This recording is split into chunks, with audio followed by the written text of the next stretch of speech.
My name is Samantha Rodriguez, and I'm 28 years old, fresh out of Johns Hopkins Medical School. If you're watching this video, please tell me in the comments where you're from. If you've ever given everything for your dreams, only to be betrayed by the people closest to you, please hit that subscribe button. May 15th, 2025, Wednesday afternoon at 2:30. This was the most important day of my life, and the day everything changed forever. Baltimore sunshine streamed through the ancient windows of Johns Hopkins Medical School, casting warm light across my graduation diploma. I wore that rented cap and gown, holding tight to the medical degree that represented 7 grueling years of study. Around me, my classmates were taking pictures, hugging family members, celebrating this milestone in their lives. Tears filled my eyes, but not from joy. These were tears of relief. 7 long years of medical school had finally come to an end. Every day began at 4 in the morning with textbook reviews, followed by late nights in the anatomy lab, surviving on stale sandwiches and cold coffee that had lost its warmth hours ago. I remember those countless evenings when other people my age were out at bars, dating, traveling, while I was memorizing anatomical terms and drug mechanisms. But every sacrifice had been worth it. I was about to become a surgical resident, the career I had dreamed of since childhood. When I was 8 years old and watched an emergency room doctor save my grandmother's life, I knew this was the path I wanted to follow. After the graduation ceremony ended, my family gathered around me. My mother, Carmen Rodriguez, 52 years old, ran a small accounting firm. My father, Miguel Rodriguez, 55, had worked at the local Ford dealership for 25 years. And my 19-year-old brother, Jake Rodriguez, was finishing his sophomore year at the University of Maryland. "Samantha, we are so proud of you," my mother said in Spanish, wrapping me in a tight embrace. Her eyes were also filled with tears, but I sensed something in those tears that I couldn't quite identify. "My daughter is a doctor," my father announced loudly, drawing admiring glances from other families passing by. He patted my shoulder with such force it nearly knocked me over. Jake gave me a big hug. "Sister, you finally graduated. Now you can start making the big money, right?" We decided to celebrate at the nearby cheesecake factory. This was our family tradition. Whenever we had major celebrations, we would go there for dinner. While waiting for our food, I couldn't resist pulling out my phone to check my student loan account. For 7 years, I had managed my finances with strict discipline. Medical school tuition costs were astronomical. Even with some scholarships and grants, I had accumulated approximately $180,000 in student loan debt. The number sounded terrifying, but I had developed a detailed repayment plan. As a surgical resident, my starting salary would be $55,000 annually. While not high, it would be enough to begin payments. I planned to pay off this debt over 10 years, then start my real life. I opened my student loan servicer Navient's application, entered my username and password. The page loaded for several seconds, then displayed my account information. My heart stopped beating. Account balance, $47.23. I blinked, thinking this was a loading error. I forced the application closed and reopened it. The same number appeared. $47.23. This was impossible. Yesterday, the day before graduation, my account balance had been $179,847.66. I remembered this number clearly because I checked it weekly to ensure no unusual activity. My hands began trembling. I clicked on the transaction history and saw a series of transfers I had never authorized. Starting on May 10th, 5 days ago, there were 8 large transfers, each between $20,000 and $30,000, all sent to an account I didn't recognize. "Sam, what's wrong? You look very pale." Jake noticed my distress. I looked up at my family sitting across from me. They were chatting happily, discussing my future, talking about my upcoming residency. My mother was serving me my favorite corn tortillas. My father was joking with the server. Jake was taking selfies. Everything appeared normal, but my world had turned upside down. Mom. I tried to control the tremor in my voice. I need to ask you something. Carmen looked up, meeting my gaze with those deep brown eyes. What is it, baby? Have you accessed my student loan account recently? The air suddenly grew heavy. My father stopped his conversation with the server. Jake stopped taking selfies. 3 pairs of eyes fixed on me. My mother's expression remained unchanged, but I noticed her fingers tighten slightly around her utensils. Why are you asking? Because $180,000 is missing from my account. My voice was shaking, but I struggled to stay calm. What? Jake nearly shouted. 180,000? My father's face grew serious. Sam, this must be a bank error. You should contact them immediately. But my mother's reaction made my blood run cold. She showed no shock, no concern, not even confusion. Instead, she slowly set down her fork, wiped her mouth, then looked at me with a coldness I had never seen before. Samantha. Her voice was unnaturally calm. Sit down. I'm already sitting. Then listen to me. Her tone changed, becoming authoritative and firm. That money wasn't stolen. It was used where our family needed it. My brain needed several seconds to process the meaning of her words. What? You mean you took my student loan money? I didn't take anything. Her tone grew irritated. I invested it for this family's future. The restaurant noise seemed to disappear. I could only hear my heartbeat pounding like drums in my ears. Mom, what are you talking about? That was my money, my debt. Carmen laughed coldly. Your money? Baby, let me remind you of something. Over the past 7 years, who paid your rent? Who bought groceries? Who paid car insurance? Who supported you when you had no income? But that's what parents are supposed to do. Exactly, she interrupted me. That's precisely my point. We invested in you. Now it's time for you to give back. Consider it a family tax. Family tax. Those 3 words hit my chest like bullets. Samantha, calm down. My father tried to mediate, but his voice sounded weak and uncertain. Maybe we can discuss this. There's nothing to discuss, Carmen said sternly.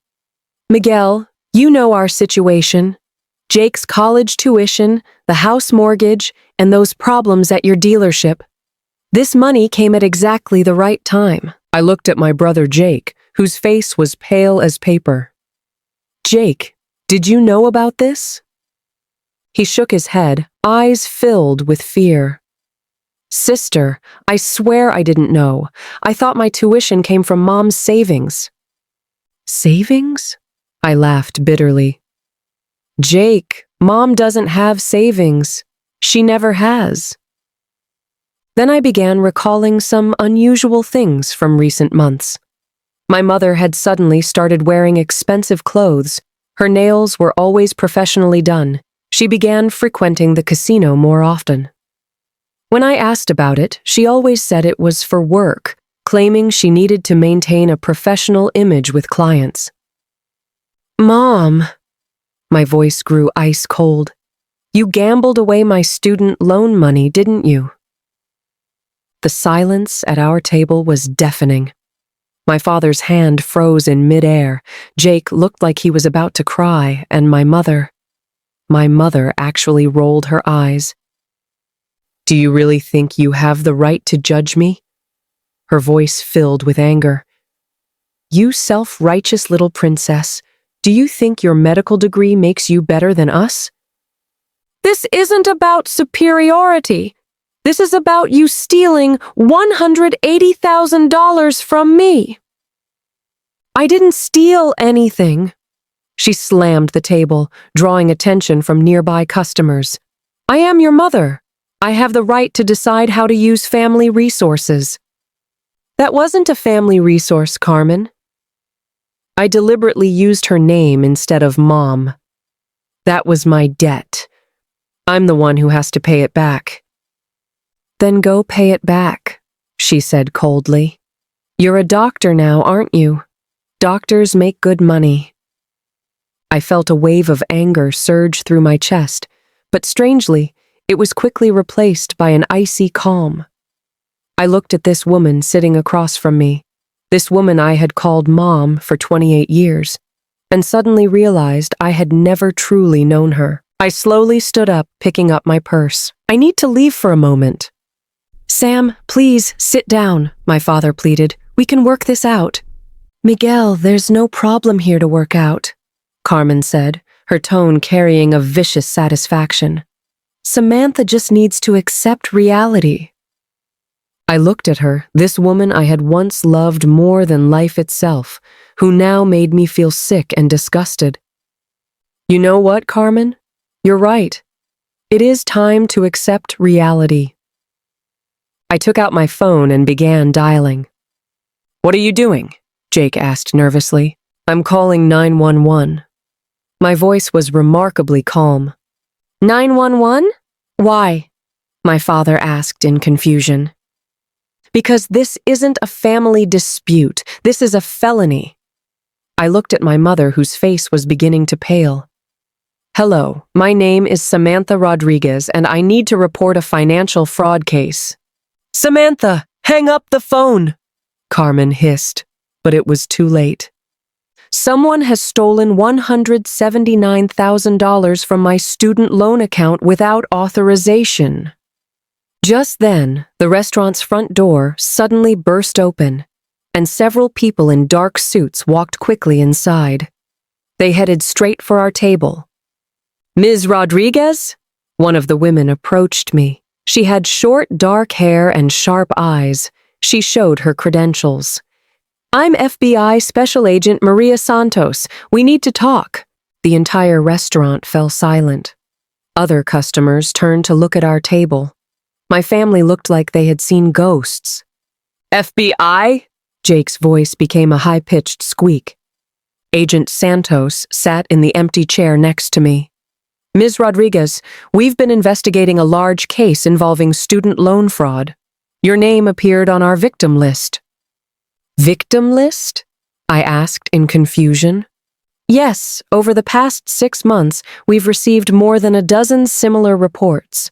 All medical or law school students whose student loans were stolen by family members around graduation time. I looked at my mother, whose face was now completely pale, her hands trembling under the table. Agent Santos, I tried to stay calm. I just discovered my student loan account was emptied. My mother, she admitted she took the money. Santos nodded while taking out a small notebook. Can you tell me the specific amount? $179,000, approximately. When did you discover this? About 10 minutes ago. Santos turned to Carmen, her gaze becoming more severe. Mrs. Rodriguez, are you willing to cooperate with our investigation? Carmen's mouth opened, but no sound came out. She doesn't have to say anything, another agent said. He was a tall white man. Carmen Rodriguez, you have the right to remain silent. Wait, I interrupted him. Are you arresting her? We have an arrest warrant, Santos explained. Based on our investigation of other cases, we have reason to believe your mother was involved in a larger fraud network. Only then did I notice several black SUVs parked outside the restaurant, along with police cars, their red and blue lights flashing. A larger fraud network? I repeated, feeling my world spinning. Santos looked at Carmen, then back at me. Ms. Rodriguez, Your mother's accounting firm was being used for money laundering. She had been helping other parents access their children's student loan information, then coordinating fund transfers. Your case was just one of many. I felt like I was going to faint. This can't be possible. I'm afraid it's true. We have bank records, email correspondence, even recordings. Santos's voice was gentle, but her words cut like knives. Your mother didn't just embezzle your money. She helped others do the same thing, and in return, she collected commissions. I watched my mother being handcuffed. The coldness and anger in her eyes had been replaced by fear and desperation. Samantha, she suddenly spoke, her voice trembling. You have to understand. I had no choice. Business was terrible. We needed money. You had choices, I interrupted her, my voice filled with pain and anger. You always had choices. You chose to steal, chose to lie, chose to betray your own daughter. As FBI agents led Carmen away, customers throughout the restaurant whispered among themselves. I could feel their stares, hear their murmurs. I sat there, hands still shaking, trying to process everything that had just happened. Father Miguel looked like he had aged 10 years.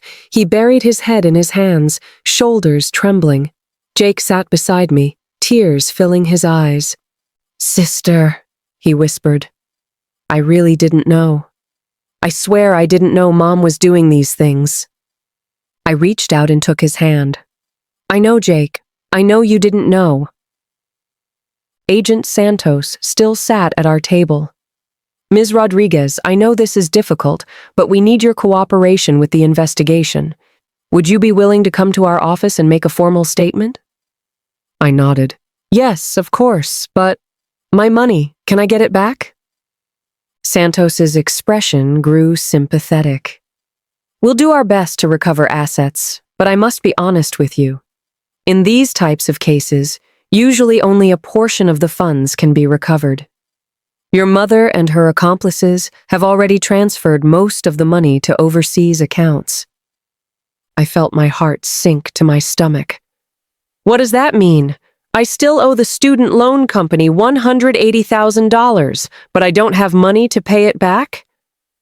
I'm afraid that's the situation. However, the federal government has some victim compensation programs that might be able to help you.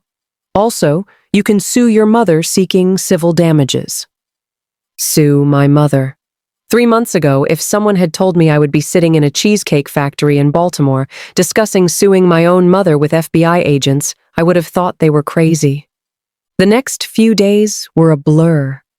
I moved out of the family home and into my medical school friend Ashley's apartment. I couldn't bear living under the same roof as my father, not because I blamed him, but because everything in that house reminded me of my mother's betrayal. Jake also moved out, temporarily staying with a friend. Poor kid, only 19 years old, having to face this kind of family trauma. Worse yet, we soon discovered his college tuition was also compromised. During the FBI investigation, we learned that my mother had not only embezzled my student loan money, but had also withdrawn most of the funds from Jake's 529 college savings plan. Jake thought he had enough money to finish college, but in reality, less than $5,000 remained in the account. Sister, what am I going to do? He sat on Ashley's couch, holding his head and crying. I can't finish school. I don't have money for next semester's tuition. I sat beside him. Even though my own world was collapsing, I knew I had to be strong. We'll figure something out, Jake. I won't let your education suffer because of Mom's actions. But saying it was easier than doing it. I was about to begin residency training with an annual salary of only $55,000. In a city like Baltimore, this was barely enough for me to live on, let alone support my brother's college tuition. The FBI investigation progressed quickly. Agent Santos regularly called me with case updates. It turned out my mother's criminal network was much larger than I had initially imagined. She wasn't just defrauding students and parents, but was involved in broader identity theft and money laundering activities. Your mother worked with at least 15 other people, Santos told me during one phone call. They had a system. First, they identified soon-to-graduate medical students, law students, or other high-earning potential students. Then they obtained these students' financial information, usually through family members. Finally, they transferred funds, often claiming it was for investments or family emergencies. How much money was stolen? I asked. In total, we estimate over $3 million. $3 million. I couldn't imagine the scale of this number. This meant there were dozens of students like me whose futures were stolen by the people they trusted most. What about my situation? How is the investigation progressing? We've found traces of some of your funds. About $60,000 are in a domestic account we can freeze. The rest, I'm sorry, but they've been transferred to Cayman Islands accounts, and our chances of recovery are very small. $60,000. Better than nothing, but this still meant I had lost about $120,000. That equaled 2 years of resident salary. That night, I sat on Ashley's balcony, holding a glass of wine, staring at Baltimore's night skyline. I thought about my 8-year-old dream of becoming a doctor, saving lives. I never imagined that in pursuing this dream, I myself would need saving. My phone rang. It was my father calling. "Sam, it's me."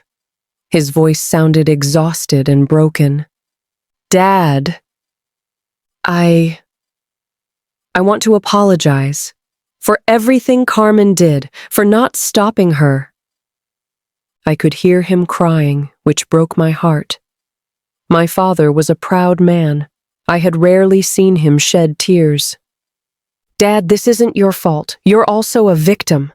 "No, Sam, I knew some things. I knew Carmen had a gambling problem. I knew she was lying about money matters, but I chose to ignore it because I was afraid to face the truth." This was the first time I heard my father admit he knew about my mother's problems. "How long did you know?" "About a year. I started noticing strange things. Credit card bills, mysterious cash expenses. She was always coming home very late. When I questioned her, she always had explanations, and I chose to believe her because it was easier." "Dad, I failed you, Sam. I should have protected you, protected Jake. But I didn't. I was too weak." I didn't know what to say. I was angry about my father's passivity, but I also understood his situation.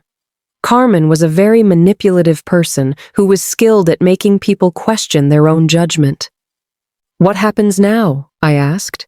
"I'm filing for divorce. I've already consulted with a lawyer. I can't continue living with her, even after she gets out of prison." "How long will she be in prison?" "The lawyer says possibly 5 to 10 years, depending on whether she cooperates with the investigation and pleads guilty." 5 to 10 years. When Carmen got out of prison, I would be in my 30s, probably having completed residency training and started my career. Jake would have graduated from college and begun his own life. Our lives would move forward, and she would lose all of us. A week later, I received an unexpected phone call. It was from an aunt I had never met, my father's sister, Elena Rodriguez Martinez. She lived in Phoenix and was a successful real estate attorney. "Samantha, I just heard about Carmen's situation," she said, her voice filled with anger. "I want you to know that I'm going to help you and Jake." "Aunt Elena, I don't even know what to say. We haven't spoken in so long." "That's because Carmen never liked me. She thought I was too judgmental about her lifestyle. Now I understand why." Elena explained that she had consulted with her lawyer colleagues who advised me to file a civil lawsuit, not only against Carmen, but also against her accounting firm and anyone who helped her. "You might be able to recover more money," Elena said. "And I want to help Jake finish his college education. I'll pay his tuition until he graduates." I began crying. "Aunt Elena, I don't know how to thank you." "You don't need to thank me, sweetheart. This is what family should do. Real family." Real family. This phrase echoed in my mind. I realized that family wasn't just about blood relations, it was about love, support, honesty, and sacrifice.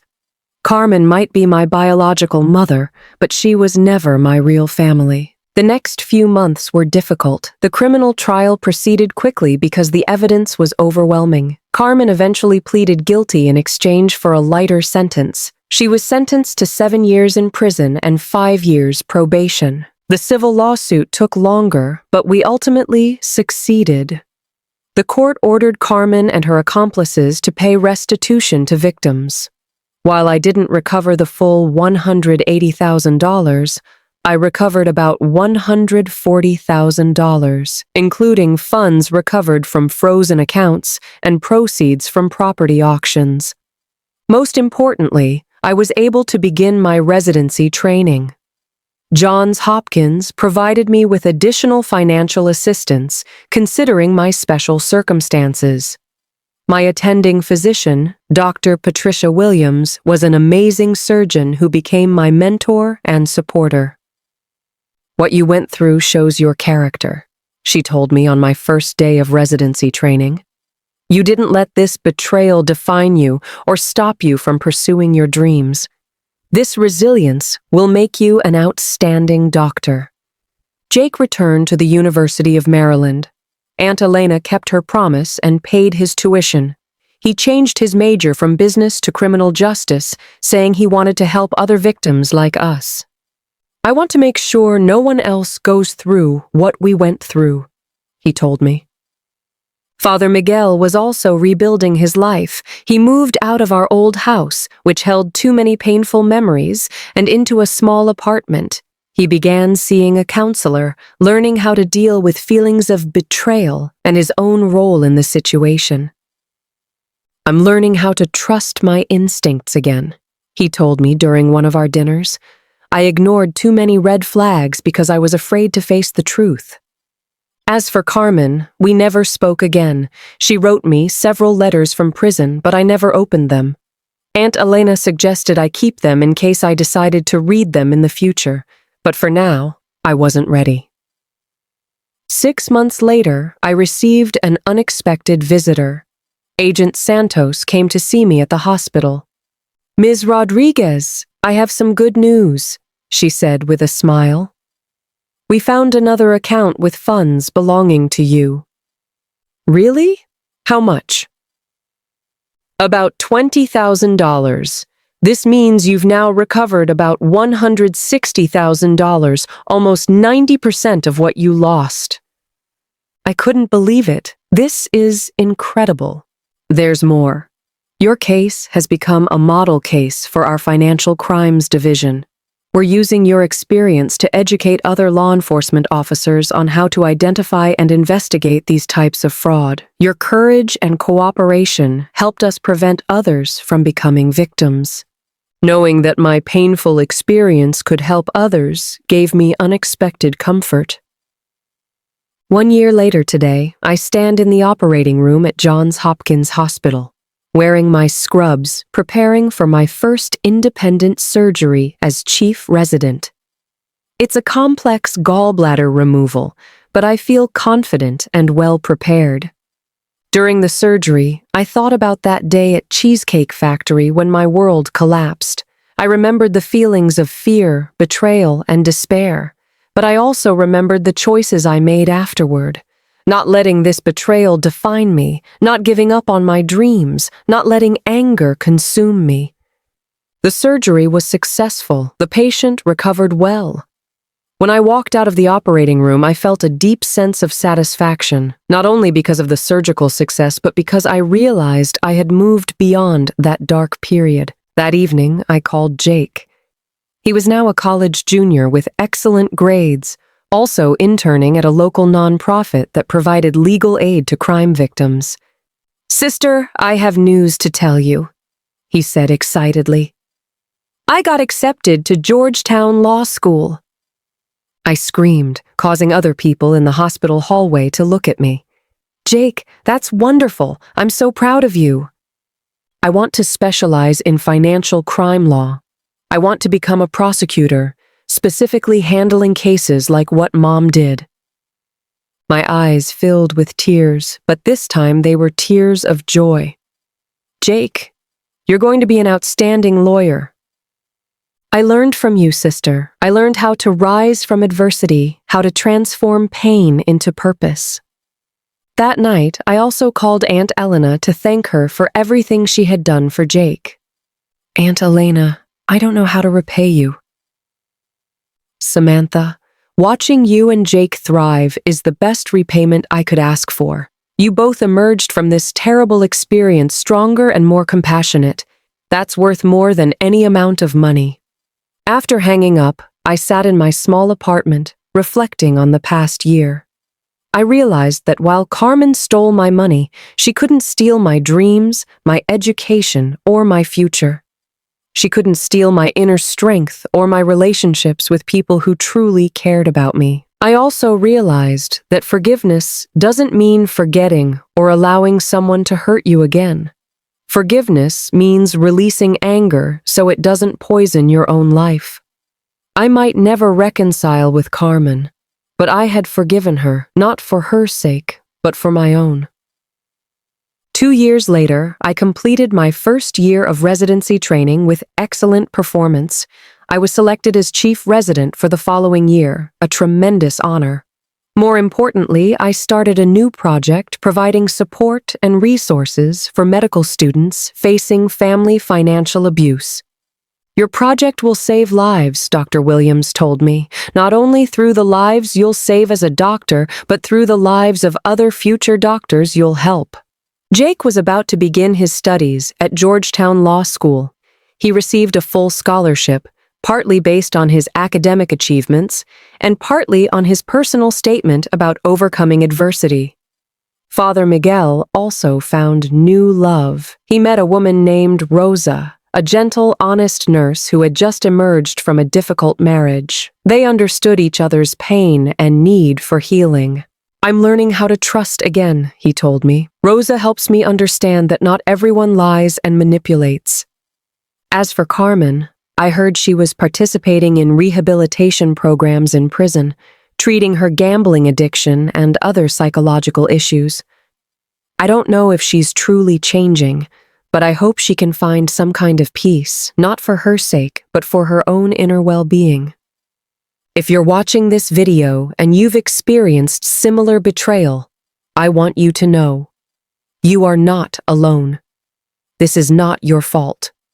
Most importantly, this will not define you. You have the power to rebuild your life, pursue your dreams, and create your own family. One based on love, honesty, and mutual respect. Blood relationships don't automatically create family. True family is created by choice, choosing to support, protect, and love each other. If this story resonates with you, please share your experience in the comments. If you believe no one has the right to steal your future in the name of family, please hit the like button. If you want to hear more stories about breaking toxic cycles and building life on your own terms, please subscribe. Remember, you have the right to protect your peace, protect your dreams, protect your future, even if it means protecting them from people you once loved. You are stronger than you think. Your dreams matter more than anyone's betrayal. Your future is waiting for you. Don't let anyone, including family, steal it. Today, I stand here as a doctor, as a survivor, as a woman who chose to forgive but not forget, chose to love but not be naive, chose hope but not blindness. My name is Samantha Rodriguez, and this is my story. This is how I survived being betrayed by the person I trusted most and built a life better than I ever dreamed. If I can do it, so can you. The years that followed became a testament to the resilience of the human spirit. As I advanced through my surgical residency, each successful operation reminded me that healing was possible, not just for my patients, but for myself as well. During my third year of residency, something extraordinary happened. I received a call from Agent Santos, but this time it wasn't about my case. The FBI had been contacted by a group of attorneys who specialized in class action lawsuits against educational institutions and financial services companies that had failed to protect students from family fraud. "Samantha, your case has become the cornerstone of a major lawsuit," Santos explained over the phone. "The attorneys believe that loan servicers like Navient had inadequate security measures that made it too easy for family members to access student accounts. They want to know if you'd be willing to be the lead plaintiff." The decision wasn't easy. Being the face of a class action lawsuit meant public scrutiny, media attention, and reliving the trauma repeatedly in depositions and court appearances. But it also meant potentially protecting thousands of future students from experiencing what I had endured. I discussed it with Jake, who was now excelling in his first year at Georgetown Law. He had been following similar cases in his studies and was enthusiastic about the potential impact. "Sister, this could change everything," he said during one of our weekly phone calls. "Not just for you, but for every student who might face this kind of betrayal in the future. You could be the catalyst for systemic change." Dr. Williams also encouraged me to consider it carefully. "You've already shown incredible strength in how you've handled your personal situation," she said during one of our mentorship meetings. "This could be an extension of that strength, but on a much larger scale."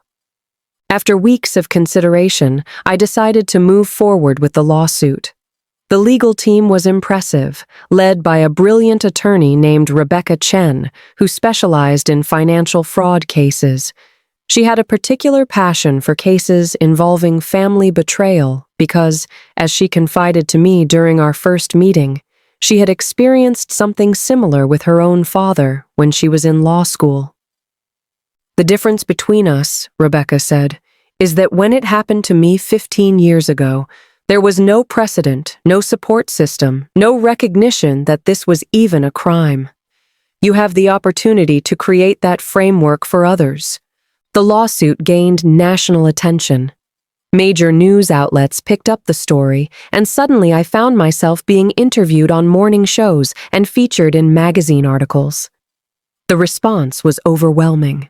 Hundreds of people reached out to share their own stories of family financial betrayal.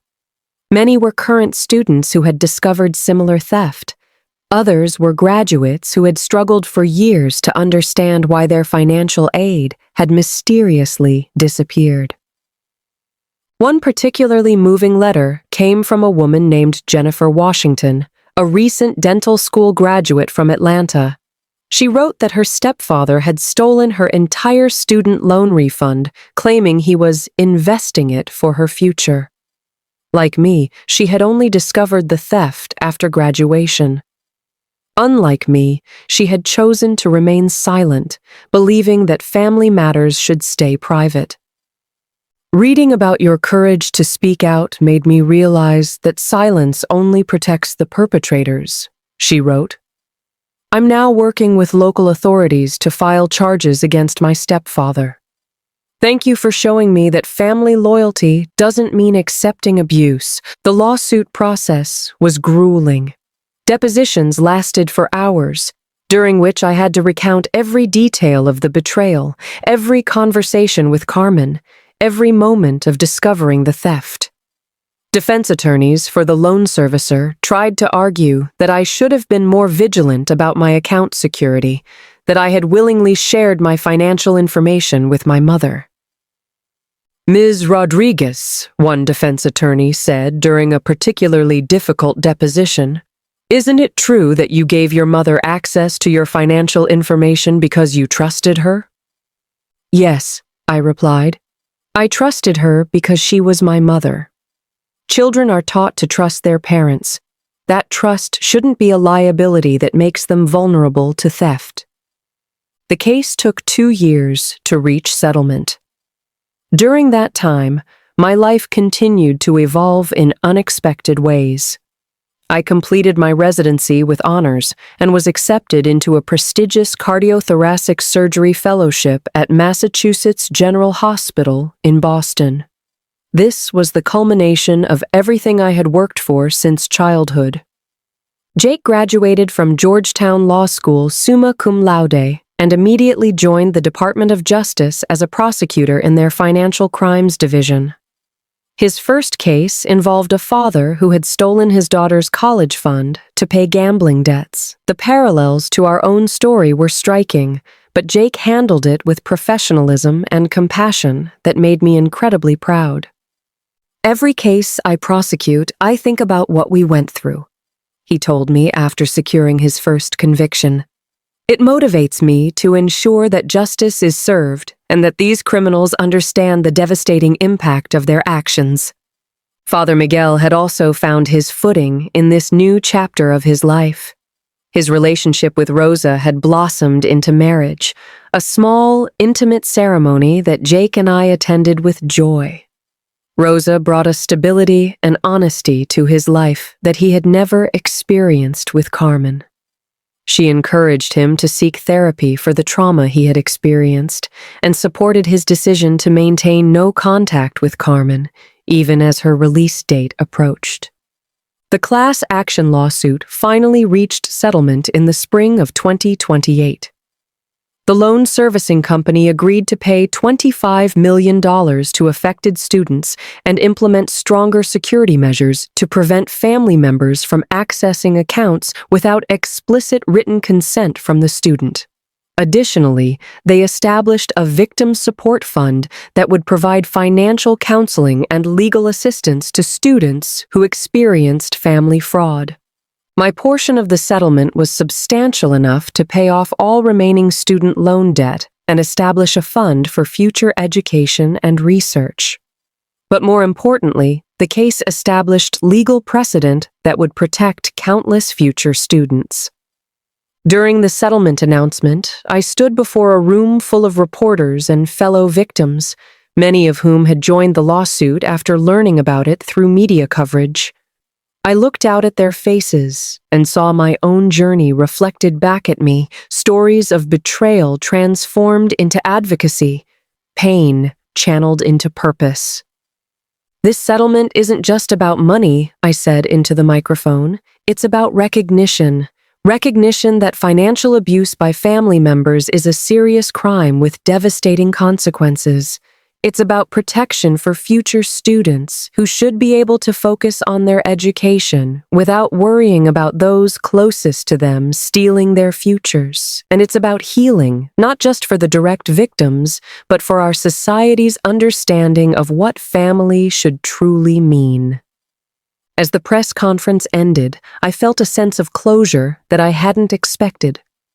The young woman who had sat in that cheesecake factory 3 years earlier, discovering that her world had been shattered by the person she trusted most, had evolved into someone who could stand before the world and speak truth to power. That evening, Jake, Elena, Miguel, and Rosa joined me for a celebration dinner in Boston. As we sat around the table sharing stories and laughing together, I realized that this was what family actually looked like, not the toxic dynamics of control and manipulation that Carmen had created, but genuine love, support, and respect for each other's autonomy and dreams.